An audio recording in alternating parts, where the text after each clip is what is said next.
All right. Well, we are on episode 54, and let me tell you something. This will be kind of the first time I've kind of talked about it, but we got back from Detroit Autorama, and episode 54 is going to be one of about two or three episodes because we were able to record live at the show itself. And none of this would have been possible without our friends at BASF. Uh, Tina Nels from BASF, thank you for hosting us in your booth. It means a lot. It was awesome to have the one of the Dutch Boys builds behind us. There's a great backdrop along with the awesome airbrush work by actually one of the guests on this episode, which is Franny Drummond, and the other one is Cory Mroz, if you guys know him as Cory or Mr.OZ. He's both awesome, just awesome guys. We've known each other for a long time, and this is a great, I really love this episode. This episode was seriously it was such a roller coaster, at least for me. I don't want to speak for the other guys, but I know we talked about it afterwards, and it was so much fun. And it's a very real episode because you've got two really talented artists that they've been doing this stuff for a long time. And, actually, if you don't know, we've got with Franny Drummond, he does incredible airbrush work. He's an awesome custom painter. Cory, a lot of his background is pinstriping, more in that hand lettering kind of world. And he both people are just awesome, really talented artists with a ton of experience behind them. And one of my main thing that I really wanted to get on this one was really talking about the Brushmasters Getaway. And those first few events were just something that, honestly, you'll hear me say how I describe it in the show, but it really is a Mount Rushmore of event because of the talent that was all in one place. To be able to get that again, it would take it's such an effort to do that, and for Cory to put something like that together, it's something that inspired me for a long time, and I was really happy to be able to talk with him about this. And this episode, you get the real side of these guys because we're going over everything from just our thoughts on like custom paint and stuff like that, down to just being a person, how we've changed, the moments that it was all like the moments that they had during this. It was really, really cool because both of them shared some really cool moments that a lot of us in the industry experience. So for episode 54, this is just going to be with the two of them. It was long enough because we ended up having a little mishap that ended up being pretty fun. And it was scary because I thought I lost a bunch of footage. You're going to see as we come up into this episode. And I left it in there. I kind of edited it a little bit, so we'll have a little fun with this. And then we have another, I don't know, I think it was like 40 minutes on it because we were trying to make up for what we thought was lost video and audio. But I managed to save it. So I'm so stoked about this episode. I'm stoked about all of them. I know I say that all the time, but this one in particular really struck with me because, a lot of the guests that I have, I've been able to make some, excuse me, I have not gotten rid of this cough, but I've been able to make some friends with these people over the years, and knowing enough about them to really have this type of conversation and for us to be comfortable the way we did, it was awesome. So Cory, Franny, you guys are great. I can't wait to have you guys down here in the studio, and we'll do the forest run and all that stuff that we want to be able to take people out and get away from all the car stuff and get to know each other more. But look, again, I want to emphasize again how this couldn't have been possible without BASF hosting this episode and the next few episodes. I'm going to do some intros on those too. But thank you very much for the opportunity. It really means a lot. What I'm doing here is to be able to connect with our peers and put the reality of what we do. So let's get started on episode 54. Right. Well, guys, thank you for coming out and hanging out. Thanks for having us. Yeah, so thank you. This is going to be the next. We just had Faye Butler on here. He's very interesting. Dude, this is my first time meeting him. Really? Yeah. Yeah, that brain of his. Oh, I can imagine. I actually wanted to stay over here while you were talking to him. Yeah. Just to listen in. Yeah, but it would be nerve wracking, and I get that side of it. So I'm like, you know what? Yeah. I'll just bug Franny when he comes over. Yeah. That's okay. It's been a while. Which I'll do a little introduction on you guys. We got Franny Drummond and Cory Mroz. Is that? I'm just gonna say. I'm gonna tell people that's your last name. It's Mroz. Yeah. Mroz, Mm-hmm. and then with a period in the middle, it's Mr.OZ. I just call him Ozzy. Yeah. Yeah, most everybody does. Uh-huh. Yeah. Yeah. Well, guys, we've known each other for years. I call him Honey. Yeah. Well, we were in love in New York. Okay. Oh yeah. I seen the light in his eyes when I walked up, so I know it's not faded. It's the hearts are popping. Valentine's Day. I see it. I'm looking into it, dude. I can't stop looking at your eyes see? Now. That's what it is. I've seen him. It's been a while, so. Yeah. Well, we've all known each other for, man, are we at a decade? At least. Yeah, at least, yeah. Like some of the earlier days. Yeah, because it's 2026 now, so if you think 2016, yeah. At least that. Man, a lot's changed between now and then. Getting guys. old, dude. Yeah. Well, like when it would, I'm gonna say like when did like PPG and One Shot first started doing like that meet and greet at the Circle Bar? I think that was kind of the start of painters getting together. Yeah. Yep. Well, that ended. The Circle Bar, was it 2019? I think they had the last one. Yeah. It was right at before. Least. Was it right before COVID? Something like that. Yeah. And that probably started like 12 or something. Oh, at least that. Yeah. That was mainly like the custom paint scene, like coming together. Yeah. There. Yeah. Yeah. And that's like that. That's about 15. Yeah. A lot of we were saying yesterday we've missed a lot of people. Yeah. Yeah. But hey, you guys are still carrying the torch. We're trying. You definitely are. Tonight there's a industry party. Yeah. Now I think the name for it finally is just going to be Industry Green Room. Okay. That's a good one. You know, that's the green room is where the people of the industry that they're comes hang out. And we're all green still. Yeah. For sure. We're all still learning. We're still trying. That is true. I learn every day. Yeah. Well, one of the things that I wanted to bring up, and I think you and I might have brushed up on it, and I on the phone, for lack of a better term, brushed up was Brush Masters. Oh yeah. And dude, and I specifically am trying. I just want to bring up. I want to say it was the first one. Was like for me looking from the outside. It was the Mount Rushmore of events because of the people that were there. Which one was this one? Was it the one that was where Massa? Was there? Kentucky. Was that? Yeah, yeah.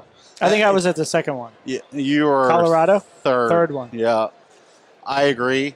I was just talking to some stripers over in the charity auction about that one.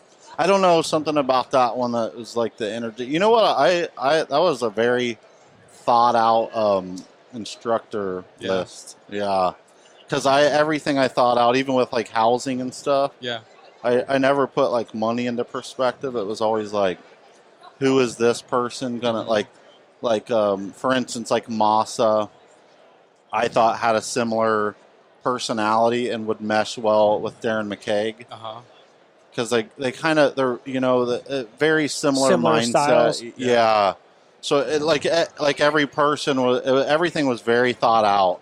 Whereas like when it got your Randy was there, it's like, how can we save money? Yeah. and then that never worked. Yeah. But it was fun. You guys had fun. God. I think our entrance was the best. When they came and did a donut. There was like, I think it was Buck and Kyle and dude, I don't even know who was in that car. Everyone was in there. JMO. Steve Gibbs was in there. From New Jersey, right? You guys road tripped? No, so we all flew in to Denver, right? Yeah. And then we met, and rented a car. Culver was there. Yeah, Culver was And Buck would only drive because he would get car sick. So, like, I sat in the back with Buck's brother, and then it was Steven, and we call, Culver's dad now. That's his nickname, Dad. Yeah, so he would, like, Buck would, like, steer off the road, and he would tell him to get back on. And I think it was like a 4-hour trip that took us 7. Dang. Yeah, because we stopped and looked at every waterfall, and it was the best time of, like, one of my life. You guys enjoyed that road trip out. Oh, my God, dude. Like, even the house you put us in, it was, like, just like a small little frat house. Yeah. And all we did was talk paint. Yeah. Yeah. Yeah, see, I think I think the Brushmasters, because it wasn't successful on a financial level, but it very much was like emotionally, like people that were involved loved it because of that. Like, it was the creativity, like-mindedness. I mean, it's just like the industry parties that you have, like when you have so many collective minds that have similar passions like that, I feel like it's hard to not have a great chemistry. Yeah. Dude, just the names you've said right now, right? And not necessarily, the names, but they're what all these different people do, what they bring, to the table to an event like that. It's like, and I bring this up a little bit with like the spiritual type stuff is like, dude, I can't imagine what it felt like to have all those minds in one place. Yeah. And how, like, I'm sure you sat there at one moment and you're looking back at like just seeing these people together and being he sat there and watched. I remember I came over and talked to you. Kentucky, I was actually at the end. I was like bawling my eyes out. It's awesome. It was like nothing but like just. I loved it like that. You know what I mean? Like I was like, probably 200 yards away from where like the event was, and it was I didn't even sit there to do that. I just wanted to take it in. Yeah. And I just started crying because it was just like, dude, you like fucking go, like I think you brought a lot of the artists together though. Like we see each other at SEMA, and you see each other doing things online. You're like, oh, dude, rad, whatever. But when you go and get to like spend time like in a road trip, that kind of time, like I really got to know like Gibbs a lot, and like a lot of these, like even Culver, like, dude's a badass. And you just sit there and you get to meet like Darren and Jim McShay that you brought in, and you're like, Gene. Like these are legends. We have to like spend so many different types of like, I don't know, like you meet him, Gene, at so many car shows and stuff, but he's never around you hours like that. For sure. And like, I don't like Kentucky. Like, I remember I would just want to go to bed. Yeah. And I went back and the tent's still lit up, and I figured someone left the lights on or something. And I see a group of people, and they're all like East Coasters and drinking and stuff, and I'm like, whatever, I could turn all these lights off. Yeah. And I get over there, and Gene, I think at that time he was like 93 or 94, and he's up showing people his fades and blends still. Yeah. And I'm like even Gene, like he loved it like that much to like want to teach. And I think that's really what made it is like that. I don't know. It's like that passion that you have that people want to share their craft.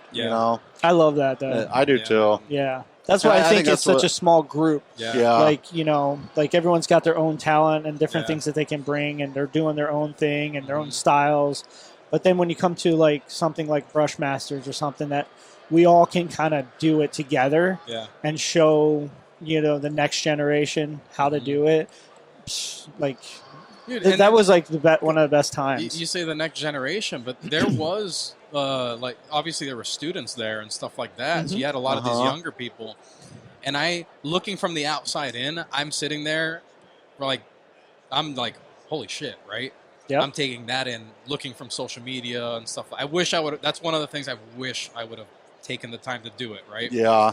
And then I sit there and I think, those kids have. I hope they understand the gravity of the people that are together in one. You'll never get that again. There's 2 of them here over at the charity auction. I just talked to them. Yeah. Students, right? That were at that one. Yeah, that's awesome. And that's awesome. They were like bringing that up, and I'm like, that's because I've seen them a bunch of times since then, but I didn't know that's where we first like met. You know, and like Dave was there at that one too. Yep. So there was a lot of like I didn't even know him before that event. Oh, no like shit. we were just meeting at that event. Like I had seen him at SEMA and stuff like that, but like we didn't like actually know each other until that. And I always felt like I was telling you yesterday, it became like a big life filter, right? Because it was business, personal relationships, friendships, art. Yep. Like there's so many things that I was like, I was like threw myself into the fire with everything. Yeah. You know, you definitely did because like I don't know, it filtered everyone out, and like me and Dave have became like best friends through it. Man, that's awesome. And there are some people that I went into it that I thought were really good friends that ended up, you know, not being as good as what I thought. And same with like businesses and stuff. You know, when it comes down to, you know, are you going to have this product here, you know, or how much is this going to be? Like, I don't know. You just feel like the people that back you. It's what I always say with clients too. Like, like you could be an amazing artist, right? But if your customer doesn't believe in you, you know, so true. You better get rich fast. Yeah. You know? Yeah, I agree with that. Totally. It takes that the support. Yeah. So like putting together an event like that, like how much did you learn about yourself? A lot. I mean, I've had to change a lot. But I don't know. I feel like I'm still learning a lot about myself, especially now through this like sobriety thing. Okay. But I think looking back, right? Because I think you can connect the dots a little bit more. But when you look back, and I think like I learned a lot on how I took stress. Yeah. When I look back, because that event stressed me out more than anything that I'd ever been through. And I never realized how I like coped with stress. Yeah. And I realized what I need to change. Yeah. You know. I think it changed a lot of artists. Yeah. Because of different styles, you know, like, hey, what can I take from that person and bring it home and learn a little bit more, you know, like watching like Oz or Culver or even Darren just like go crazy with striping. And I'm like, dude, I just need to go home and like, I can stripe. I just want to go home and stripe just because, and I'm one of the instructors. Yeah. So I think even the instructors took a lot of big time stuff out of it. Just watching, like I think I sat in every class. Yeah, me too. Yeah. And I was sitting in a pretty good seat at the time too because I'm like, well, what do I want to learn and who would it be by? Yeah. Yeah. So I'm like, and you made that, that's pretty awesome. Yeah, but you made that. You made all those artists come together and but honestly, if it wasn't like if it wasn't me, because the way I see it, because granted, like if you didn't come teach, right? Or somebody else didn't come teach, then like people collectively wouldn't have supported it. Then it would have never happened. So it was like, it really was like all of our creativity. For sure. I mean, I think what I was good at that time was like seeing personalities connect, and I got that through traveling. Yep. Because I'm like, I love him. You know, I love her. You know, like we were talking about Little Dame Beth yesterday. She's the most amazing personality. Yep. And I'm like, she is gonna teach so much different than, you know, Culver, for instance. Yep. Yeah. They're both amazing artists. Totally different dynamics of teaching. Yep. Right. And I knew that you're going to have that in the art world too, because you're going to have students. You know, I was one of these students that I wasn't good in classroom sittings. It took one-on-one. I don't like loud. I like more quiet, you know. Smaller settings. Yeah. My studio, when I'm at home, I don't listen to music. I don't. When a motorcycle goes by, I'm like, ugh. I need quiet. Why do they do that? Yeah. He's just driving, you know. Yeah. But I don't know. So I knew there'd be those kind of students. So you're always like balancing that, right? Yeah. So I'm like, You know, we had I a know lot of time Steve's to quiet. talk about it. Yeah. They're like, you want to do Brushmasters? I'm like, what's that? Yeah, It's New like, York. Yeah. let's do it. Yeah, for sure. We had long nights. And it was a big eye-opening, the New York thing, because when I asked him about airbrushing, we were doing what was that bike? The Vietnam Wall. Yeah. Yeah, Memorial bike. When we were doing that bike, I had asked him about airbrushing, and he didn't even hesitate. He was just like, "Yeah, that's how I do it." And I put this base down, and I'm like, "What?" And like it was like these puzzles that I've always been staring at my whole life, but I never knew how to put the puzzles together, like the pieces together. Yeah. Well, when you're talking about all the people that were there, one thing I've noticed in like my career is that everyone sees it differently, right? And you learn that with like students. You're trying to show them what you see, and sometimes you get stumped where they just can't see the thing the way your eyes are seeing it. But at an event like that, then you got somebody like Beth, who the way she's seeing it might translate to that student. Or the same way somebody like Masa or Culver or anybody. Brittany. You know, her and Beth have a similar outlook on. They're quiet. You know, and even that might be like the connection of that person. You know, I agree with that. Yeah, because Connie and I at SEMA this past year, we did something where we were talking to some students, and with a lot of these younger girls that are in the industry and trying to get in, she was able to talk to them in a way that it was like you just never saw, could do that. It was there was That's a awesome. magnet there. And so like that's one of the things I've paid attention to too is like all these different connections, all these different people. Man, you might gravitate. Somebody might gravitate to him versus you, big and time. vice versa, and not in a bad way. It's just someone like Beth. it is. I've known and I've seen her work, but she's so quiet and humble until she takes a pinstripe brush and hits the panel with it, and then she's like a badass. And you're like, what? Like I agree. It's so different with different personalities and structures. Instructors and different ways they do, how they lay their stuff out.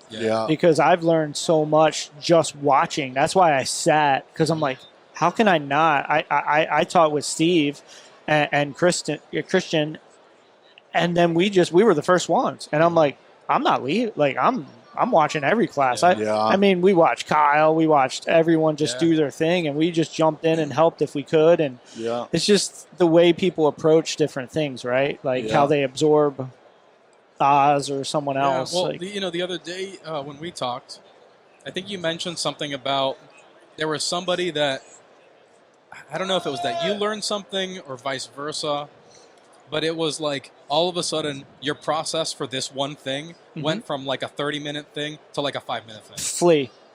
I think that, I had to do all the Navy helmets. So the greatest part about it is I had to do wood grain. Well, I know how to do wood grain, but my wood grain is a little longer process to do 300 helmets. I'm like, all right, so I'm just going to reach out and call a bunch of my friends that are pretty badass.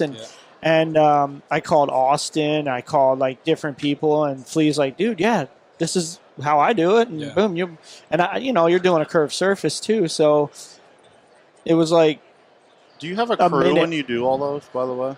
No. You just do all those by yourself? He's a maniac. My wife, my God. that almost divorced me during this year.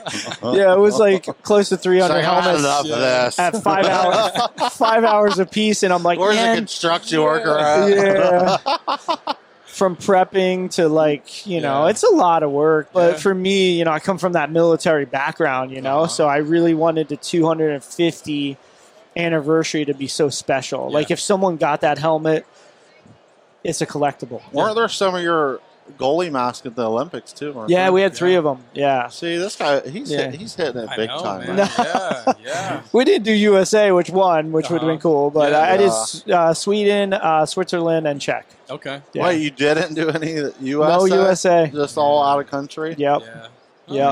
Yeah, but it's Olympics, so why not? Yeah. Hell yeah, man. That's awesome. Yeah, we did Team USA for the Girls Olympics like 4 years ago. Nice. So, and they won, which was pretty cool. That's still rad, though. Oh, it is. Art is art anyways. Yeah. Exactly. If it's on that level, it's just cool. Yeah, and you want to represent your country, of course, right? You know? Yeah. So it's just... You do it very well. Yeah. Thank you. 100%. Yeah, it's different because I'm friends with, like, some of the mass painters, too. So, like, my buddy that did Team USA is from Canada. Believe it or not, which is crazy. Really? Yeah, so it's like, but you cheer for everyone, right? You know, it doesn't really matter who this paints is what. Team World in 2026. Agreed. Yeah, it's just so much work out there for everyone, and you learn from everyone. So you know, it don't really matter. Yeah.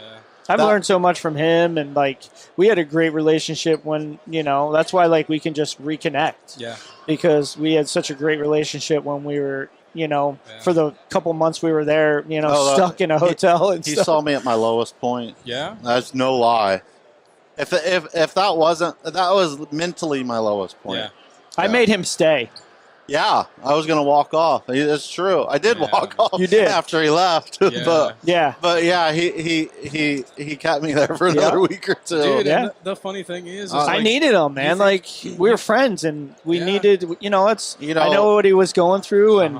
And, but like, if you can have someone there, especially at your lowest time, and we do similar stuff, you know, and I say, dude, we're a team. Let's just get this done, and then we can bounce. Like, just get it. I need your help. And I need you to stay. This was at a Brushmasters event? What was? No, this was at OCC. OCC. When we were doing the Discovery Channel thing. Yep. Yeah. So, and he came in like super early one morning. It was like, he just knocked out a bunch of things that I couldn't. Yeah. Like I don't airbrush. I don't have that. Like everything's bold lines. I'm pinstripe or sign painter. So he went in early one morning. I was probably out partying, I'm sure.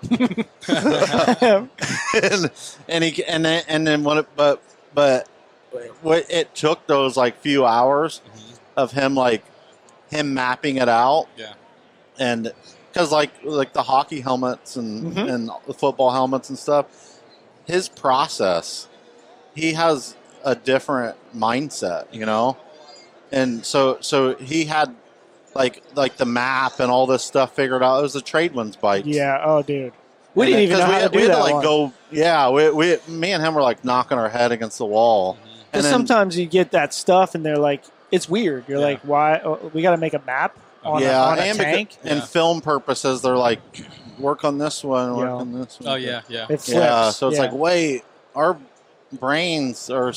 We're trying to figure this one out still. Yeah. There was a blue and tan one, right, or something. Yeah, the Tradewinds bikes. Yeah, and then after we got it done, they were like, "Oh, this is a really." Josh is like, "Dude, let's do this really cool thing where I chuck it to Ryan, a whole tank." Remember? And me and him are standing there going, "You're gonna chuck the tank we just got done doing across to the lift." So we could put it on for TV, and I'm like, "Oh, and Mark man. came over. He's like, "Could you drop that one again?" I'm like, "Yeah." Do you realize that's metal? We have hours of custom paint into that. 3 o'clock in the morning nights. We just made the color up on it. Like you can't just put a dent in it. And it's got to go in a trailer tomorrow. Yep. Yeah. But that's was big. For me, working with film, oh my God, it changed like my whole life because you think of a whole other process to things. You do. Like there at the time, I was just an artist. And then it made it like this whole other part of my brain was like, I never had this perspective when I was there, but you're developing a product together, right? Which is a show. Yeah. So that is the end product. Yeah. So you all have to cohesively make that product as best as you can, right? Just like this podcast. Yeah. Yeah. Like everybody cohesively has to work together. Yeah. And I didn't have that mindset there, because I didn't know it was never I'd never done it before. Well, like you said, you start off with I'm an artist, right? Well, a lot of us, whatever the art form is, we get so stuck in it's got to be this way, it's got to be like this, and it's got to be, and you're looking for that perfect setting that facilitates what you want, and you're not turning the ship to go, but this is this is a different thing. Because you know your process, right? Yeah, like this is not that perfect. Yeah. Excuse me. This is not that perfect car that's got to be like this, and it's going to go to this show. It's like, no, I need to twist this for this show. Agreed. Or this thing right here. Maybe I'm not going to make that as perfect because they want to put a dent in that thing. And you have to, the railroad tracks, you have to go, bring them over here. It's so true. And for an artist, dude, that's like, that's like stabbing you in the heart. Yeah, because our mindsets are, this is the way we do it, and that's it. Yeah. I remember when Josh came back, Josh Allison came, well, everybody came back from Christmas break at the same time, but Josh came up to me, he's like, what happened over here? Like, you just tore it off the tracks or something like that. And it sticks in my mind because like, he's a metal artist, so he thinks differently. Being a painter, like, I don't know, I've never been in Franny's shop. That's weird, I have not been in your shop. Yeah, why not? I know. Trips needed. Yeah. But have you ever been in his shop? No. I'm coming to yours. More trips. Yeah. I'm coming down. I've been to his. Yeah, but he stopped visiting. in 1 second. Yeah, put a sticker on your door or something. Yeah. But yeah, I remember him coming back and it was like, but what he was talking about was referring to with how I ran it off the tracks or whatever, was it was so messy. But to me, is like, I don't know. I don't think about the mess, the tape balls everywhere and stuff like that. I'm like so hyper focused on getting it done. The art, and again, that's something I didn't think of. Like, oh, they need this clean for film. And they need this clean because there's like they're trying. You know, they're doing tours all the time. You know, they're trying to sell merch. They're trying to sell, you know, very expensive motorcycles. It's not. Pre that, it's always just been about me. You know, it was just, if my shop was messy, that's on me. You know, I've always been the type, like, when a customer walks in my shop and I don't know, like, that they're coming. And this was the moment that the power cut off while we were having the podcast. And we literally were standing there as if the whole building power went off because we have our headsets in and it just goes silent, and it was just a crazy moment. Franny looks like he's just guilty because he thinks he touched something and caused something to happen. Cory, I don't know, he's looking angry, but it was fun, and we're good. What happened was a innocent bystander walked by, got too close to our butt. Onto the it was mainly getting close to a butt. But anyways, Miguel's been doing too many squats in Florida. It happens. It looked like a luscious piece of steak, and they tripped over a cord, and now we're here. Here we go. All right, round 2. Take 2. Oh man! Should we put my butt out there instead? You know, you can. Hey, I'm gonna look very tall next to you too. I know. You do. It's gonna be in order. You know. I know. Here comes the short jokes. Wait till Rob Paddock shows up. Oh man. Oh, that didn't put me in the middle. Yeah, no, you're good, man. We got to keep it in order. I'm always on that low end there. But anyways, so we lost. We'll see. Hopefully, there's something we can grab from what we were recording before. But I think we can pick back up for sure. You know, we'll bring that back. You know, one of the things we had talked about was you know, the Brush Masters. Yeah. And that being one of like the Mount Rushmore of events for like the custom paint scene. That's a pretty. I like that statement. Though. That's a big statement. The Mount Rushmore of events. That's pretty cool. It is cool. Yeah, dude. I agree with it. With the amount of talent that was there. You know, was that what did we say? Was that the second one? I think that was second, Kentucky. Okay. 2017 or 18. Yeah. Man, yeah. We had you know what we didn't say, if that sound cut out on the first that one was very unique because 14 countries were represented at that. I put a giant map out there and a bunch of pins, thinking maybe people will do it, and like everybody did it. Yeah. And I still have the video on my phone, but people put pins of all over they're from. 14 countries. Wow, that's insane. Students came from Dubai, all over Japan. Well, Massa, I brought up Massa before, you know, and I know I had Manuel Cicernos on the podcast before, and he brought up spending time with him, which actually he was over in Japan just recently, past year. yeah. Wow. Yeah. I was just gonna, I was gonna say, so I've been ever since going to Japan. I've been practicing like Japanese philosophies. If we lost power just now, there's a Japanese philosophy called kintsugi. Okay. And it's the art of repairing with gold. So you never look at things as if it's Yeah. broken. You repair it with gold to make it actually worth more. It's more value. Yeah. And you put more heart into it because you're repairing it with gold. And that's pretty cool. So their philosophies are pretty. There's a lot of good stuff out there. Yeah. But yeah, I know Cisneros goes over there a lot and hangs out with him. You can see it, man. You're talking about two incredible powerhouses. His striping, I think, was a large influence in me wanting to do it more. I think he was the first outside the box striping I'd ever seen. Okay. Manuel Cisneros. Yeah. Massa, I think, just that approach he has. He's incredible. Well, if we are starting over, you know, in case the first part got lost, just to do a quick intro, we got Franny Drummond. How are you guys? Cory Mroz, whatever his last name is that Ozzy. he said before. It was actually Mrozinski. Yeah. And then it was chopped. It was Polish. Huh. Oh. And then it was Mroz. And then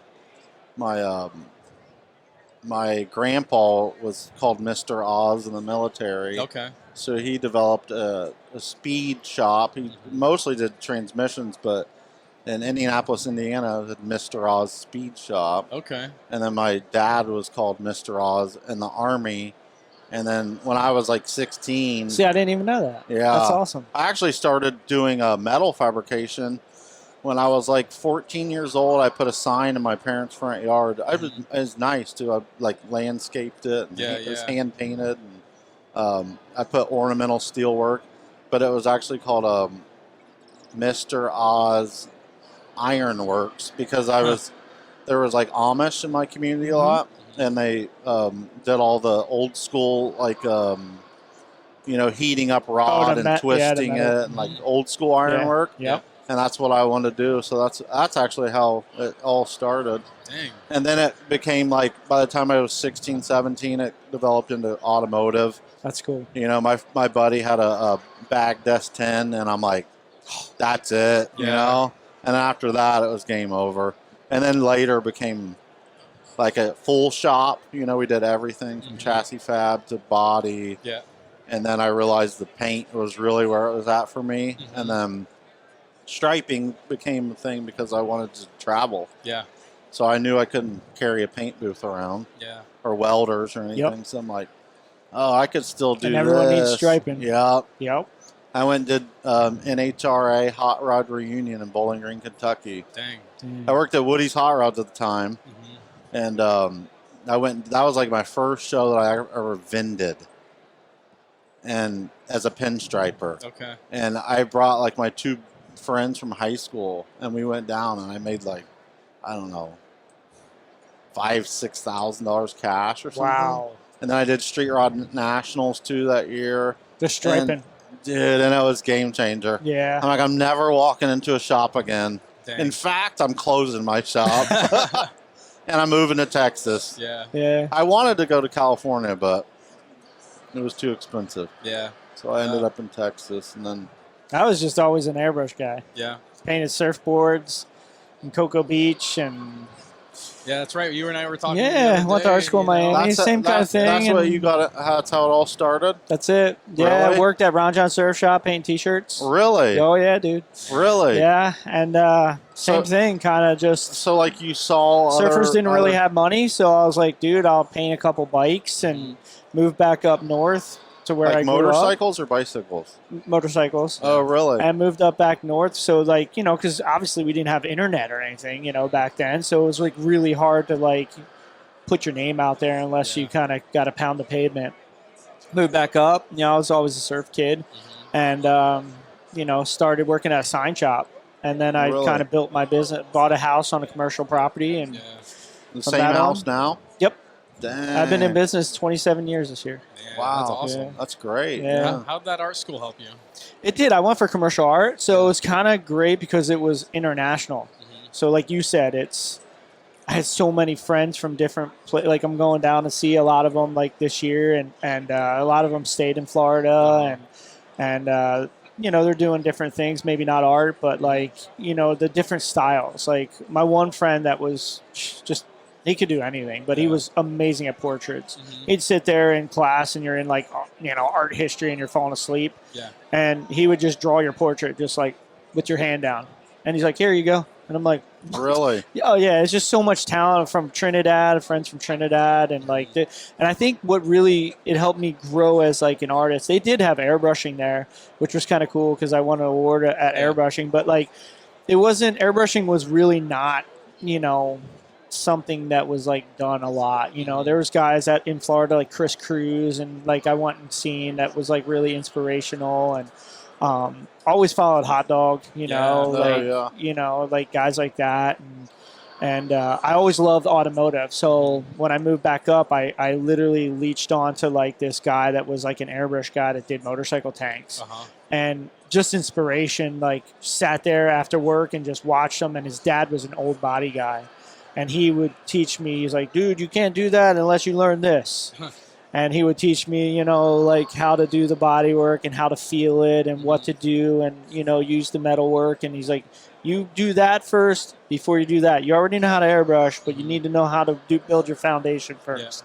And then I learned that and how epoxies and primer, all this stuff worked before I got to really learn the other stuff. Yeah, that's important right there. Yeah. And he's the one that really got me into striping. Because he's like, dude, what do you want some dude to come in and stripe your frames for you? Like, no, you want to learn how to do all of it. So, like, if you're going to flame, you want to stripe, you know, so that way you can clear it and walk away. And I was like, pulling the brush and kept pulling it and years of trying to do it. And I'm still learning, you know, like we all learn everything every day. But it's cool. Like we were talking before about, you know, that you make these relationships, you know, and all that stuff. And it's like someone like him comes around and you don't know he's the one that brings you out to do this because you might have not done it on your own. For sure. You know, or it might have taken longer. Oh, the brush master's totally like, once I got to do that, I mean, I met Oz, we worked together long hours. So we really like painting and talking and just life in general, you know, at OCC. So like we learned a lot from each other, you know, and became friends. And when you're in that space, alone with another artist, you really get like, I watch him stripe and I'm like, oh my God, dude, his style. Like, dude, that style is different from anything I've ever seen, right? You know, with like the drips and different things that he made it his own. He took something that's been around so long and made it his own. And that's really what's inspiration about other artists, right? Like you see, you're like, wow, even airbrushing, like Stephen Gibson. He took the fine art of painting and took it to airbrushing.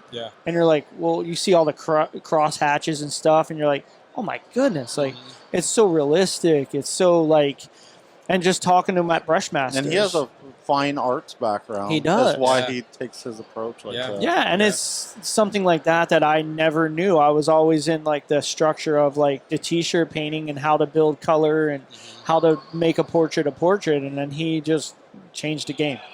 You know, and it's like, here, I'm doing it this way with some of these old masters do, and I'm like, you're doing that with an airbrush though, dude, not a brush. And it's and just that's incredible. Going back to the point of, you know, Flea showing you how to do the wood grain. The wood grain, And you're sitting there, you might have you had a project that like is a big feat. Like it's a big thing to do. How many helmets was it? 300. So to sit there and take your artwork and how you do things and go, how do I condense down 300 helmets so that it doesn't take me the rest of the year? That's like developing systems. At 5 hours a piece.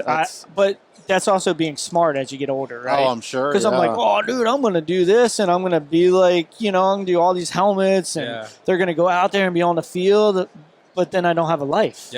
Like, I'm going to be smart and be like, hey, I have a lot of friends in this industry, and they're willing to help me with their techniques. And that's what's great about the Brushmasters, like we said. Like, he brought people together to teach that aspect of, like, different ways of people. There's how many pinstripers there, like, from, you know, Beth and Cole, all these guys, that even him. Yeah. But which style do you like? And me, if I was a student, I'm like, ooh, I like Beth's style, so I would be more drawn to Beth, right? Or whatever. As an instructor, like, I thought the same thing. Right? But, like, damn, our style. Like, but yeah, I agree. Like, with just in general, people's like, approach. Yeah. People's And then approach. you condense that. You know, you condense what you're doing, because the thing that you don't know, right? You don't know. No. And then artist brain takes over. Yeah. And you're overcomplicating this thing that you're like, hey, why? You have 300 helmets to do. Yeah. They need to get done. Mm-hmm. Stop trying to do this, and this. And it's like, then you meet people like Cory, like Beth, like Steve Gibson, you know, all these people that we can name them all day long. All day. And all of a sudden you're going, man, I've been doing this. I made the result, but that just saved me. It did. Yeah. And it's just being like an artist, we all want to do, like, remember we talked about, like, earlier, that you're in that zone of that train going this way. Yeah. And you're like, oh, you just did that in like 22 seconds. Yeah. You turn and go that way with it. And that's what's nice about our industry, though, because it's smaller than you think. Yeah. You know, with the people that you can really trust and will help you. Yeah, like I feel like a lot of the people that have made big waves with either their process or their art or whatever, everybody's so willing to help. And I think that's what made it very easy. Yeah. Great. So, and sitting in my seat with Brushmasters, it was like, I struggled at gold leafing, for instance. So, or I didn't know how to do pebble base coat. So I just found the best in the world. Yeah. I'm going to learn from them. Yeah. So, and that's great. It was like my own personal class. Yeah. Oh, I would see you sit back and you're just like, he was just sit back in the corner and just watch. Yeah. You know, and it was good for him. Put a headphone on. Yeah. Yeah. Do you want to? What's up, Dave? And, you know, one of my favorite points when we were talking earlier was that switching gear, where you were stressed out and you were ready to walk out, right? Uh-huh. And, you know, he helped you with that. And, you know, again, artist brain takes over. You're trying to, like, do a certain thing a certain way. And it's like switching that gear to be able to, like, do it a different way. Yeah. You know, and seeing it, because I think we all get tunnel vision, especially when we're by ourselves. Mm-hmm. Oh, yeah. You only have this one way of doing it because that's all you know. But like something like that, like, I needed him. I needed him there. I needed him not just mentally because it was stressful, but like his talent. Like, I needed his talent.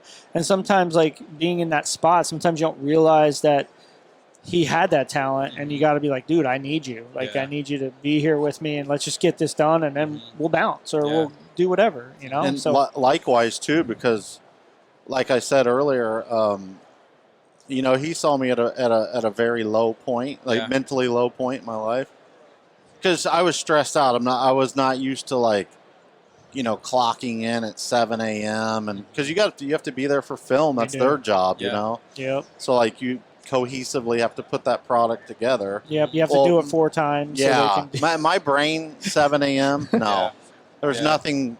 There's nothing going on at 7 a.m. in this brain. Yep. So, or at that time there wasn't.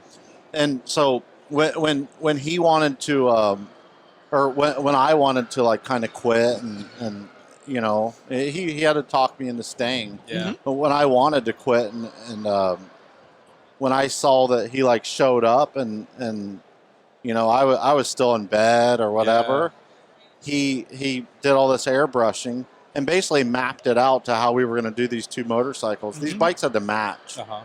And I saw then right there, like, Franny's down.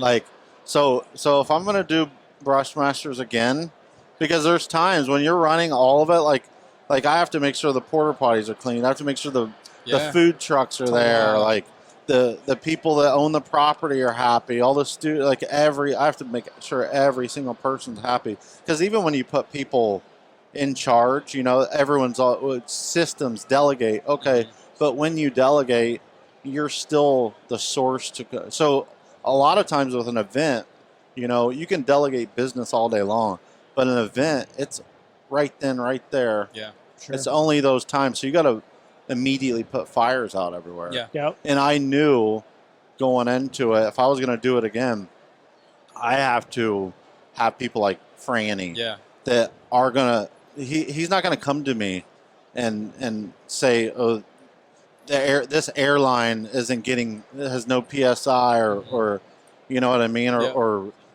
the trigger on this airbrush, you know what I mean? Yeah, he's going to figure it out. Yeah. That's what he's You have done. enough to worry about. Yeah. Well, in that position too, like, and I don't know if this is part of the things you've learned putting an event together like that, but like when you throw an event, or if you have a team or you're a part of the team, it's no longer about just you.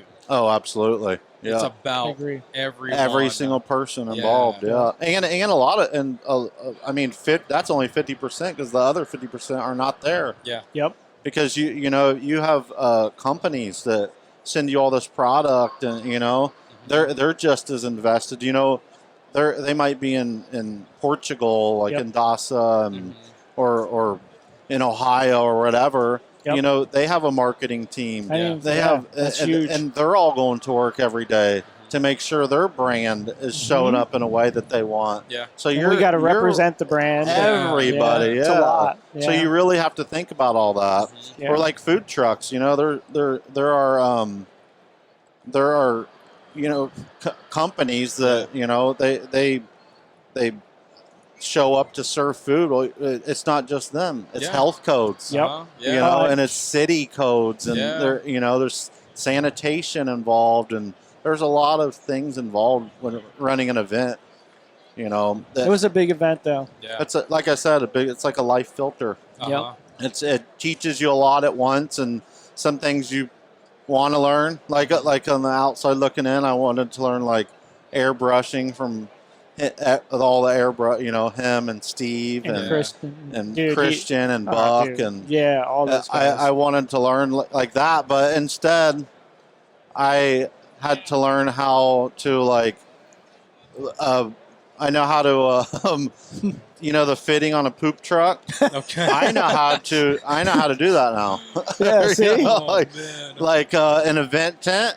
If an event tent is going to get blown over by the wind, I'm your man. Yeah, it was a beautiful event though. That Colorado one was. That was the other fun than the thing altitude for me. sickness, maybe I may have there a little bit. Did you? No, it was a little weird, a little bit. I don't know if it was the late nights or something, but it was being up in the mountains. Oh yeah, I think that was a big energy shift too. Is like what you don't think about also, because you're just picking venues, from a creative, side. It's beautiful. That's what I see as aesthetics. Yep. I want like this.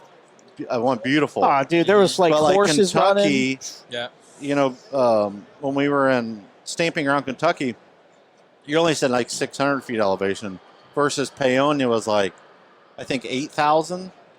So most people are coming from sea level or just above, Yeah. So East Coast guys. Yeah, man. So like when you're bringing all these people who are like used to lower elevations into 7,000-8,000, your heart's different. You're not putting out as much oxygen. Yeah. So it makes for a calmer energy. Whereas like Kentucky, you don't have that going on. Yeah. I felt a little funky. Well, bringing back to like kind of the setting of the whole thing, and I do believe that's a huge part of the whole thing, because one of the things for the podcast is there's a place we kayak and stuff and get out into the wilderness, and we want to be able to take people we have on the podcast out there. And that's to connect to the person outside of all this, outside of all the car stuff. And we do this stuff ad nauseum all the time. Love, hate it, whatever it is. And it's just to actually get to know each other and be in a setting that kind of because that's what it's about. It's about the people. Yeah. It's about that's what life is actually about. So then the setting of these places that you've had these events at, that's part of the formula. Yeah. It's not some you know, bay door shop in the middle of, you know, whatever with white walls and stuff. Like, that's all good. That's a great, like, you know, day event, weekend kind of thing. But to actually bring those kinds of people together and inspire them, it's the people and then the setting of everything behind that. Yeah, and that's a formula that, like, that was extremely thought out. I was always thinking that stuff out too. Like through travel, like I knew of those places. You know, it's the first time I'm ever going to say this, by the way. But I purposely, I mean, like I said earlier, I wanted aesthetics, like a beautiful location. Yeah. But to me, one of the most important things was no cell phone service. Yeah. Oh, yeah. So if you ever been to Brushman, nobody had cell phone service. I also remember when we were talking at, you know, that late night, you're like, I'm picking, like you talked about, I'm picking the certain people that can coexist. Right. With each other. Like, hey, this person can work with this person, and that one can push this one, and like, it's a big thing. Energy is very overlooked in our daily lives. Yeah, 100%. You know, like regions, right? Regions of the country, different streets in a city or wherever. You know, if you put that, like, for instance, a class like many do, you can put a class in a body shop all day long. I'm not saying you're not going to learn, but it's like SEMA, right? You get to your second, third day in SEMA, people are exhausted because they're going out every night. You know, it's Vegas in general is a lot of energy. Your body absorbs that. So I purposely was like, I want it like in nature, so we're all connecting with each other. You know, everyone was tenning. It was awesome. Tara Scabella, she came out and did the grounding ceremonies. She was like a naked and afraid survivor. Yeah, so I was always like really thinking about this stuff. And we were a little nervous too. Like, me and Kyle were over there, and she was like doing this thing, and then they brought out this juice, and I didn't know whether we didn't hear him or we're like, do we drink this special juice or Did like you guys? So no, me and Kyle were like this. We're like. Because we didn't know, it's all like, it's all in fun, right? Because we were all like, it was cacao. Oh yeah. Okay. I don't know what it was, but we weren't drinking it. So cacao is the only natural heart-opening plant that exists. It's basically chocolate as purest form. Before it got Americanized. Okay. So it's, I don't know, it definitely makes you think differently. You're very like I don't know, like in Kentucky, for instance, because I had her come out there too, and I drank like probably more than I should have. and if I look back at my striping and lettering in Kentucky, it was out of this world. Like, I've never been able to do that again. Man. And I think everyone could say the same thing. That's also why people stayed up all night long. Oh yeah. We were up. I don't even think we left the tent. Well, it's being night. Around those people, you know, and you know, one of the things we were talking about was how, because there's so many different artists there, and for the students to be able to, one of them might connect to you better, right, or you better, or you know, Beth Kearney, or you know. And like, that makes a big difference. It does. In the learning process in general, not just that event, but you have to connect, because like, I'm sure you know, like you know the teacher that was the most influential to you in the learning process, right? Yeah, for sure. So I remember specifically 2 art teachers, one in middle school, one in high school, that, I mean, they changed the whole world changed because of those 2. And I can't even say that I would have gotten into art, or at least not to this depth, you know, if it weren't for those 2 teachers. Yeah, because it only takes one. It does. Right? Or one moment that you find, like, you know, I didn't know, what do I do with commercial art? Like, I don't know. Like, everyone, I think that's the biggest question when I go do, like, we just did a hockey event and brought like a bunch of hockey masks, and we had like our Olympic mask out at the Flyers in Philadelphia. And I like doing these events because a lot of these kids come up and they're like inspired. They want to see like what it looks like, not on the professional guy, up close. And I've always been asked. I was asked twice there saying, well, how can my son or daughter make money doing what you do? Yeah. It's a huge question. And that's a really hard answer. That's a scary question for a lot of parents. Right. You know, because I look at how much time, and I'm sure you look how much time and how much time you have, and how much time how much time you have into your craft, and learning and mistakes, and you don't want them to make that mistake. So if we can teach them not to make it, but sometimes it's better to make it, right? Because then you know how to fix it. Like there's jobs that we're like, oh, dude, like how do I fix that color that me and you made up out of the blue, and you're like, dude, we just let's go. It's like some of my most unsuccessful times were my fault. Right. 100%. That's what I'm saying. It's crazy. You get so caught into it, you think, oh, it's this, it's that, and you like everything else but you. Yep. And it's like, all right, let's take a quick break from this episode to talk about one of my favorite products and today's sponsor, Sada. Sada has the RPS vented cup system, and it's one that I've been using for over a decade. I actually prefer the vented cup systems myself. It makes sure that you get all the material usage out of that thing. So when you get to that last part down here, it's not going to starve on you. It's easy to fill, refill. There's I think over 100 mixing ratios on here that you can use on the cup itself. And with your Sada gun, you're not going to have to put adapters, so it's giving you a little bit of weight saving there too. With their QCC, right here, you'd be able to actually just twist it on, and that's really it. Another thing that I really love about these cups is that it is flexible. So if you have to spray top, upside down, if you have to paint on the side, you can, do this many ways that you couldn't get from a lot of other cup systems like that.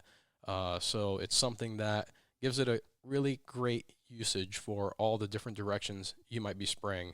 So if you want to learn more, visit sadausa.com today. It's like, it's truth. Take a look at yourself. Yep. So when we look at these times where like those unsuccessful moments were probably the times that you were, as far as a parent who wants someone to get into art and stuff, how are they going to make a living out of that? Well, yeah, you're going to have those moments. You just lost a bunch of money because you have to scrap something and you have to start all over. Yeah. And again, it was either yourself getting in your own way, not wanting to. We all want to. A lot of people in the industry want to be the hero. For sure. You know, and it's like, well, sometimes you feel like, well, if I ask Cory for help, I can't be the hero anymore. Yeah. I silly, didn't right? No, you still did the thing. Yeah. That's fine. Yeah. But yeah. Ask Cory. Yeah. If he's been doing it makes more sense. He's great at his craft. Yeah. So there's craftsmen, and that's the greatest part about our industry is we can reach out to like our friends, and there are people that do this that they want to be Instagram famous or whatever. And I get that, because Instagram's like whatever, but like with us, we have a small group. We didn't have that either. No, I learned by hot rod shows, and I mean, no one wanted to give me a motorcycle back in the day because I was around the New Jersey area, so you would guys have tons of pinstripers, out there, Alan Johnson and all these guys that they're so close to me. He taught at Brushmasters too. Yeah, they ain't gonna give me a chance to like stripe something. You go to Hot Rod Jen, she's close, like all these people, so you have to, it's almost like a proving ground because we had no internet or Instagrams or the process of showing it on YouTube. Like you just go on YouTube now and just see it, like and it's different, and I don't want to show those kids because they ask me and I tell their parents, I'm like, it was so hard, and probably you guys can relate to this, is when someone comes to you for a job and you're like, all right, well, they're going to pay you $2,000 to do this job, and I got to paint butterflies on a helmet. Yeah. And I'm like, well, I don't want to paint butterflies on a helmet. But at that time, you had to because you have to build a name. Right. You need the money. Yeah. Now it's not so much because you can just post things that you truly are into. Like some guy might just be into horror, so he'll get horror stuff. Back then, we never got that. Yeah, you can hit a more direct market now. Correct. Yeah. But I do think like as far as you're talking about, it's like when parents ask, I think I've often told this to people's parents or students or whatever, is like, even if you figure out the art form, you're probably only maybe at 30%. For sure. Because a lot of it's going to be like your personal relationships. Like how well are you at communication? Yeah. How is your personality? Out at events. Or how nice are you? How reliable are you? Like there's so much into business. So it's really hard to tell like a student or a parent like it's hard. You can do this and do this, but ultimately it's going to be. There's more to it than just being the artist. Absolutely, it is. You're if you can learn the art, I agree with you. You're fortunate. Well, and if you can make a business out of it, you're extremely fortunate. And people don't see, the 300 helmets you did, right? They might see the end result. They don't know what the story was behind that. That's that's one of the main points of doing this podcast is like getting that look on that side of things, because somebody might look at and be like, man, I want to be like Cory, and that's great. I think we've all said, I want to be like Foose, right? Absolutely. It's like, of course. The reality of it is, Foose is the best Foose. Yeah. Yep. You will never be him. Exactly. And you can be inspired by that. Yep. But you're going to have to be the best version of you. Yep. Yeah. And then but that's what makes it great. Yeah. Because that version of you is different than Foose. Yeah. Right? And that's what makes his pinstriping different than someone like Beth's or someone like Darren or anyone. They all have like Darren's got his own style. Yeah. Like you sit there and you're like, dude, he just comes up with these things out of his head, and you're like, whoa. Like, I think every artist too, when you could really like look at like Franny's work, or like I remember Daytona Bike Week. Specifically, he painted that one bike. Remember Tiki Madness? Yeah, and I just did Tiki Madness too. I'll show you. Oh, really? It's down there with Mikey. Oh, really? Yeah, I just took videos. That's what I was buffing at 5 o'clock in the morning before I came here. And I actually met his your customer. Yep. Yeah, but I picked the paintwork out way before that.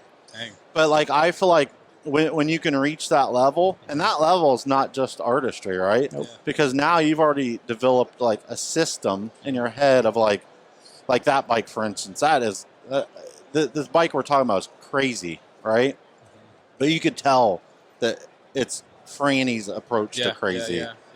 Just because of like, if someone came to me with that same exact like, this is how I want to do the bike, if they even give me pictures, my approach is not going to be the same. Yep. And I feel like that is like, it's not just art. You're getting into mental. Yeah. Oh, without a doubt. Oh, dude, that's like, okay, I told you this the other day.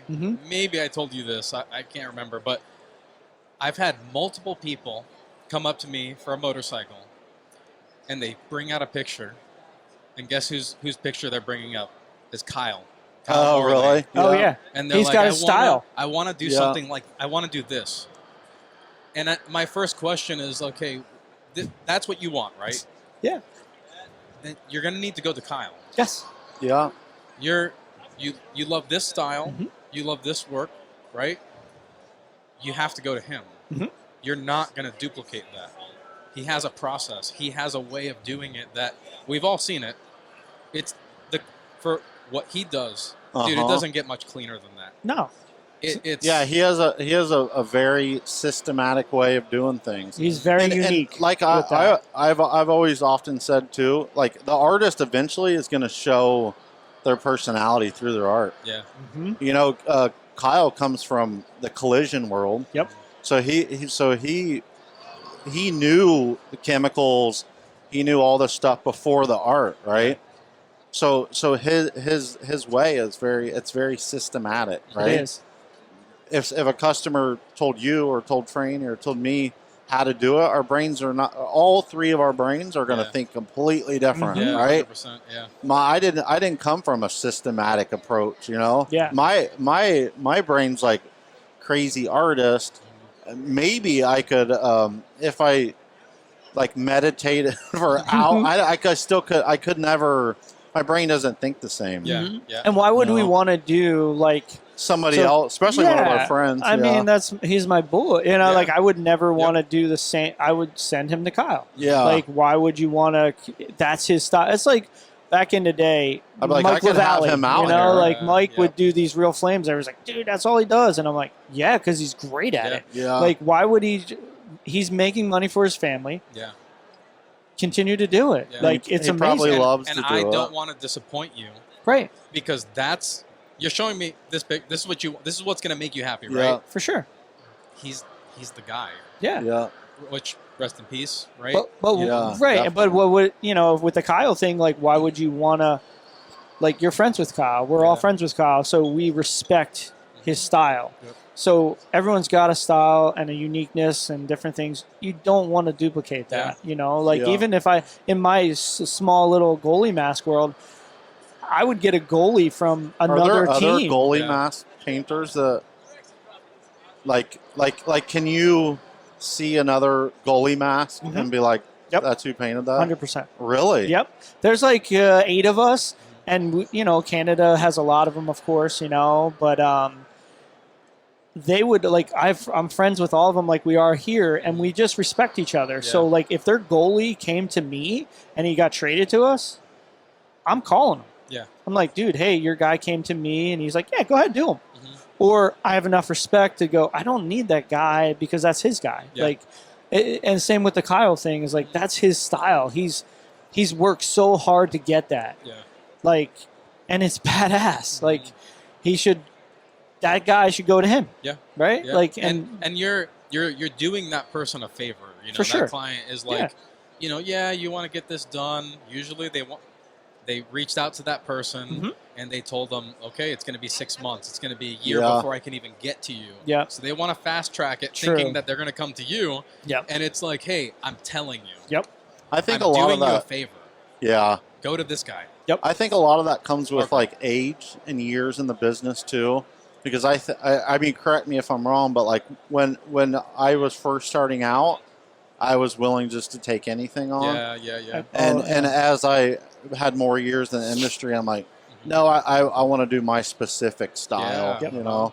And I think like, I don't know. I think that's part of the learning process too. I think it's a respect thing too. Yeah. It is, Like, because you know? then you like become friends with them, and I'm like, you're like, I don't know. You go to him because that's what you're looking for. Yeah. And then I'll even like break it down, like, you know, you could actually ship all these parts for like $300. Yeah. I'll give you his number actually. Text him. Yep. I remember when I did the stained glass tank. I posted that one Man, a bunch of times. people that whole were- style blew up. Yeah, and people That were like style. duplicating it, and I had a lot like Kyle and those guys would be like, "Dude, this dude's copying it." He copied the same thing on a helmet, and was like, "Yeah, trying this new style." I don't know where the guy was from, but it was like, it was right after Brushmasters, dude, and we became really like, we call ourselves the Wolf Pack. I don't know if they told you that. Oh, Like, yeah, I yeah, because remember. Josh was like the dad, so we were like talking to each other, and like they would send me pictures like, dude, we're all over it, bro. We got you. And like they would like message this guy's like, whoa, we seen that before, and like you're not the first one that did that. And I'm like, dude, it don't matter. I feel honored that he did it, you know. But like, you have friends in the industry that are actually like looking out for you with that particular style, you know. And that was just one of those things. Is my grandmom had passed away, and she gave me this little Blessed Mary, and I had this like $50 little sporty tank, and I'm like, dude, I had it metal flake for, you know, us artists for a year just sitting there, and I'm like, man, she's always told me to go to church, and like stained glass would be badass. Yeah. So that was my version of doing it, like striping the black first, and then kind of candying it in, and like people ask me all the time, like, hey, how you do it? I'm like, this is how I do it. You're providing an inspiration that I think we've all done it. We've all been guilty of it. You know, you think you were the first one, and maybe you were the first one to do something, right? And then somebody else takes it and They run You're with not the going to whole. stop that. Yep. No, you're never. Most of the things especially that now are, with social media. Yeah, It's crazy. most of the things that are in here have been inspired by somebody at you some know. point. Yeah, That's a good thing, though. Yeah, You really can't, you can't take life with that approach. Yeah. I mean, you think if you inspired, you were probably inspired. Yep. And that's how this whole thing keeps going on. The most bitter people I've met were the ones that were like, "No, it's mine. I was the first one," you know. And it's like, dude, you're rotting your soul right now. You really are. Absolutely. You gotta have to. It's growth mindset, right? Yeah. Yep. How many times have you been inspired by something and take a little bit of something to put it in yours? 100%. Oh yeah, always. Yep. Whether it's a color, right? And that changes all the time too. It does, because your style is always developing, and you might like paint next to somebody or whatever, and you're like, man, I really, or just see him now and just see him on social media. And you're like, I really like that style, the colors, and then you notice your style starts shifting. Yeah. And I don't know if you do this, but that artist is actually in my head at the time. I agree. Like pinstriping, like Beth's cleanliness and her approach to pinstriping is an inspiration. Yeah. And I think any pinstriper in the world could say that. Yep. It's an absolute inspiration. So often she's in my head when I'm striping, when I'm trying to pull that type of work off. And I mean, when you're around her, I mean, you had her on the podcast, you said, so I personally I'll never have that mindset because she's so gentle and quiet and humble until she puts the brush in her hand. Yeah, and but like, still what? she moves like, I know, but then like, you look at that panel and you're like, oh my God, like it's perfect. You know, me and her did our first shows together. Really? Yeah, the 100-car pileup in Illinois. I think that was 100-car pileup. Is that the first time you met her? Yeah. Okay. Yeah, a long time ago. Wow. Yeah. Thomas is very, very talented too. Her husband. Yeah. Yep. Yeah. Has he been on the podcast? No. I'd love to have him on. I know his machining's incredible. They're a very talented couple. Yeah. But even like her systems approach to those guitars she's been doing. Oh my gosh. Yeah. Like I that mindset to just sit down. I mean, you have it. Just to sit down and perfect duplicate numbers of things like that. Dude. Until you lose your mind. Yeah, that'd be a totally different. Oh man, I could get to like three of them. Yeah. After the first 30 or 50, you're like, what did I do to myself? That's crazy that you do all those by yourself. 5 hours a piece. How long does it start? So they didn't approve it until July, and they need them by October 31st. So you get all of these at one time? Yeah. Then I got to prep them. What are they coming on it? Yeah, through FedEx. Yep. Just drops them at my place. They're just white? Wow. They're white primer. So I got to sand them down, get them ready. Then I got to come up with, beforehand we come up with concepts. So I work with Under Armour a lot because it's an Under Armour school. So they come up with a concept. Like this year, we already know what this year is. Is this like on a digital file or do you? Yeah, they have a PDF that they send to me, but then they actually spray painted that helmet. Okay. And they wanted like a copper penny look, and I'm like, dude, how do I achieve this with regular paint? Spray paint's totally different animal. You know, you got a 300-pound lineman is going to run into each other. Yeah. I mean, it's not going to hold up. So, you just come up with the process, and like the wood grain. The ship was made of wood. It was made of 22 inches of oak, and I needed to put that as a story on that helmet. So people knew that was part of it. What people don't know, which was kind of crazy, is they got too much into it, and we wrapped it with rope, on the actual piece of wood. But they're like, dude, we want 126 knots. And I'm like, hold on a second. You want me to count every knot that I put on these? Well, you got to remember, you got medium, large, extra large helmets. So when I'm wrapping this, I had to have 63 knots on one side and 63 knots on the other side to get my 126. So the measurements are going to be totally different. Totally different. Yeah. Per size. So, wow. So it was like a lot to See, that's just such a systematic approach to art. But see, that's the physical side. Crazy. That's the physical side of it. In here, to keep doing it and see it through all the way to the end, that's the other half of the whole thing. Yeah. Because a lot of people would break. I almost did. I would break. Yeah. I almost did. Yeah. And but you know, being military, you know, like my dad, my grandma, and grandfather are all military. So like I look at it as like, you know how you say death was in your head. I always look at like these men and women that serve our country, and I'm like, dude, this is nothing. Yeah. Like From what I'm in they here. went through, I'm in here 10 hours, like, 20 hours. I got to put one not a little bit. I'm lucky. Gapped from So that's really what keeps me inspired to do it, and that one instance of them running out because they live for that game. The Army Navy game is one of the biggest games in just football in general, and they're not like. They're not the NFL football players. These guys are men and women that serve our country that will be gone soon. Yeah. You know, and you're like, they're not going to NFL. Yeah. They're here to like beat each other. Mindset. Yeah. That's a good mindset. There's a lot of things. It keeps me going. Yeah. I mean, that's great. Mm-hmm. I was born in Fort Knox Army Base. Oh no way. Yeah. Okay. Both my parents are Army. Wow. Yeah. Yeah. But I still couldn't take that approach to it. Yeah. I'm like, I don't know. I'd still get to the third helmet and be like, this is enough. Well, it's a lot. And you'll have those moments like that. There's moments where, like, I might get stressed about something, and I'm, like, finding that one source that, like, pulls me back. Yeah. You know, and doesn't let me Now, does that happen apart. on every job you do? Like, just anything that's, like, really pushing you. Right. And not even a job. Whatever, if I'm dealing with myself Life. internally, Yeah. right? And, like, trying to find that one thing that, like, you know, helps me a lot.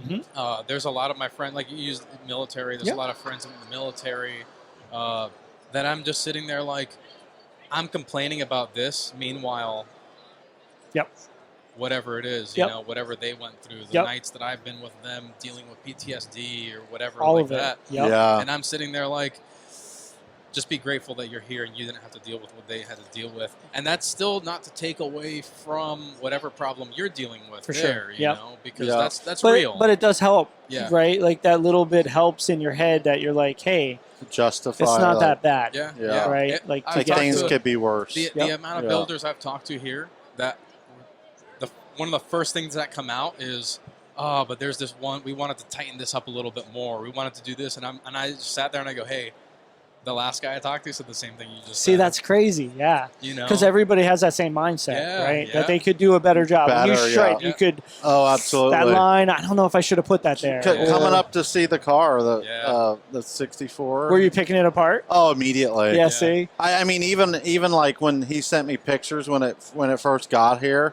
I'm like, I'm already thinking in my head on the plane, right? I'm like, I wish I would have spent that extra day or that extra or you know, like, why didn't we DA the trim down before it went to polish, or you know, so at least we could get the pitch right. But yeah, I think the little things. That's part of the art, you know. But no one's gonna see it. Nobody's gonna see it. Most people are just gonna come up and they're gonna. It's a beautiful car. Yeah. You know, you did a great job. And you get to sit back and, you know, when you see somebody geeking out over that car, it starts to quiet out. It does. It does. I keep seeing people come up to it and they look at it and then like they look at whoever they're with and they have like the biggest smile on their face. I'm like, that's what we're here for. Yep. You could pick it apart. This is just like, at the end of the day, like, it's just a car. You know, it is. And we're all just like living humans trying to do our best on this planet. Like, it doesn't have to be. There's no rules. That's funny you say that, because someone Gnarly Magazine had interviewed us and they said something like perfection. There is no such thing. No, because that pinstripe that you pull on that is perfection. You know why?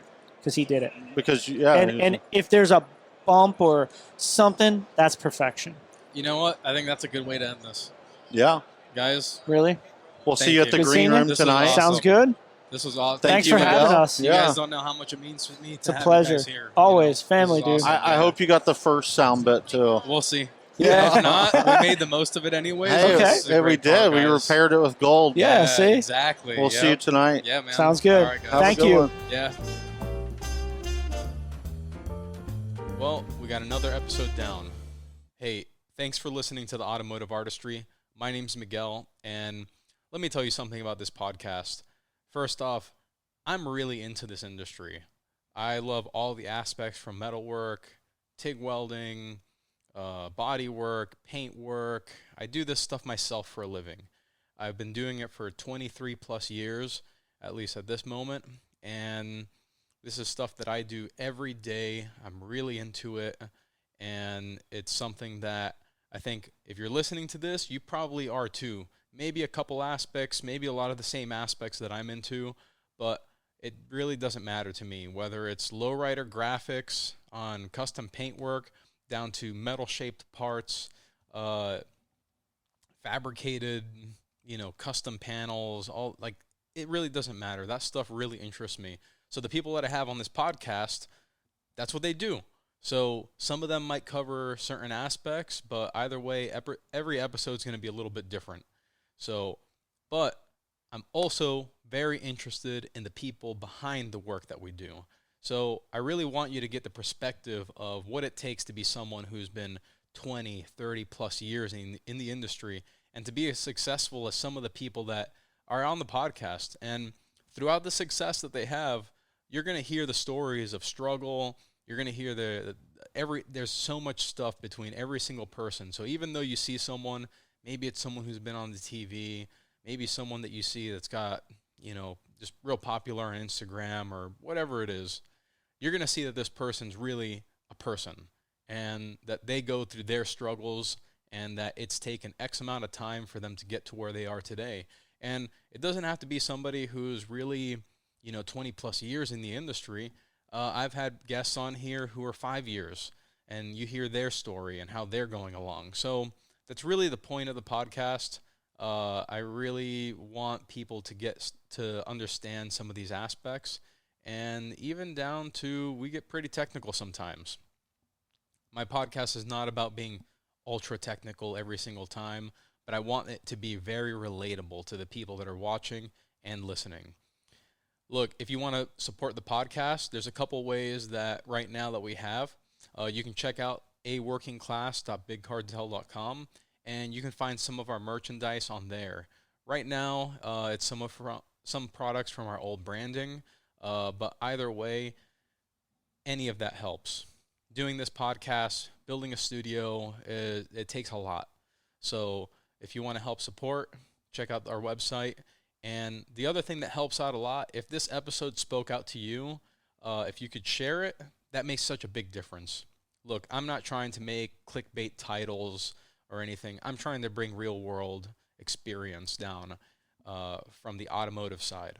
So by doing that, sometimes it gets a little hard for me to even advertise. I actually hate advertising, but I got to do it anyways. So what I really want to be able to do is share these podcasts in a way that's very genuine, and it really seems like it's hard to do that on these platforms. So again, if you want to share, an episode that spoke to you, that helps tremendously. So anyways, listen, thanks for listening. I say that a lot, but I really do mean it because our automotive industry is something that it's growing, it's getting better, the technology is getting better, the people are getting better, the information that's out there is getting better, and I'm just trying to help some of that flow through a little bit easier. So thank you for your interest in the Automotive Artistry Podcast.